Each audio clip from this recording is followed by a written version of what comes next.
બીજી બાજુએ ભારતીય વિચાર એવો છે કે ઈશ્વર એ જ માનવ જીવનનું લક્ષ્ય છે. ઈશ્વરથી અધિક બીજું કંઈ નથી. વળી ઇન્દ્રિય સુખો તો ફક્ત ભવિષ્યમાં કંઈક વિશેષ સારી વસ્તુ પ્રાપ્ત કરવાની આશાથી આપણે જેમાંથી અત્યારે પસાર થઈ રહ્યા છીએ એવું કંઈક છે. એટલું જ નહીં, પરંતુ માણસ માત્ર ઇન્દ્રિયોના ભોગો જ ભોગવ્યા કરે તો તે એક ભયંકર અને અનર્થકારક વસ્તુ છે.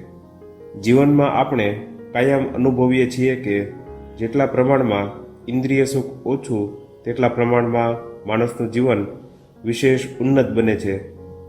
કૂતરું ખાતું હોય ત્યારે તેને તમે જોજો, તેની જેટલા જ આનંદથી ઉત્સાહપૂર્વક માણસ ખાઈ નહીં શકે. ભૂંડ તરફ જુઓ, તે ખાતું હોય ત્યારે કેટલા આનંદથી અવાજ કરે છે. તેને જાણે સ્વર્ગ મળ્યું એમ લાગે છે. અને સ્વર્ગનો મોટામાં મોટો ફિરસ્તો તે સમયે આવીને તેની પાસે હાજર થાય તો પણ તે ભૂંડ તેની સામે જોશે નહીં.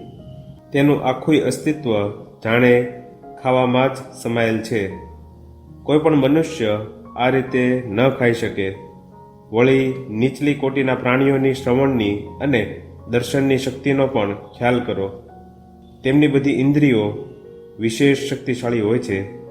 તેમને મન વિષય ભોગનું સુખ જ સર્વસ્વ હોય છે. તેઓ ઇન્દ્રિય સુખથી સાવ ગાંડાતુર બની જાય છે.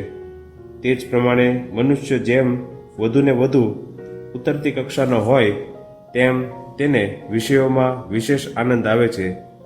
જેમ જેમ તે ઉચ્ચ બનતો જાય છે તેમ તેમ તેનું લક્ષ્ય, વિચાર અને પ્રેમ બનતું આવે છે. અને જેટલા પ્રમાણમાં આ વૃત્તિઓનો વિકાસ થાય છે તેટલા પ્રમાણમાં ઇન્દ્રિયોથી આનંદ મેળવવાની શક્તિ તે ગુમાવે છે. દ્રષ્ટાંત તરીકે આપણે માનીએ કે એક માણસને અમુક પ્રમાણમાં શક્તિ આપેલી છે અને તે શક્તિ એ માણસ શરીર, મન કે આત્મા માટે વાપરી શકે છે. હવે જેટલી શક્તિ એ માણસ આ ત્રણ પૈકી કોઈ એક માટે વાપરે તેટલા પ્રમાણમાં બીજા માટે વાપરવાની ઓછી રહે. સુધરેલી પ્રજાઓ કરતાં અજ્ઞાની અને જંગલી પ્રજાઓમાં ઇન્દ્રિયોની શક્તિ વધુ પ્રબળ હોય છે. વળી ઇતિહાસમાંથી એક બોધપાઠ આપણને એ શીખવા મળે છે કે જેમ જેમ કોઈ પ્રજા સુધરતી જાય છે તેમ તેમ તેના જ્ઞાનતંતુઓ વધારે સૂક્ષ્મ બનતા જાય છે અને શારીરિક શક્તિ ઓછી થતી જાય છે. એક જંગલી પ્રજામાં સુધારો દાખલ કરો તો આવું જ પરિણામ જોવા મળશે. અન્ય જંગલી પ્રજા તેના પર ચડી આવી વિજય મેળવશે. હંમેશા જે પ્રજા વધુ જંગલી હોય તે જ જીતે છે. આથી આપણે સમજી શકીશું કે બધો સમય જો આપણે ઇન્દ્રિય સુખની જ ઈચ્છા સેવીશું તો આપણે પશુ કોટીમાં ઉતરતા જઈશું.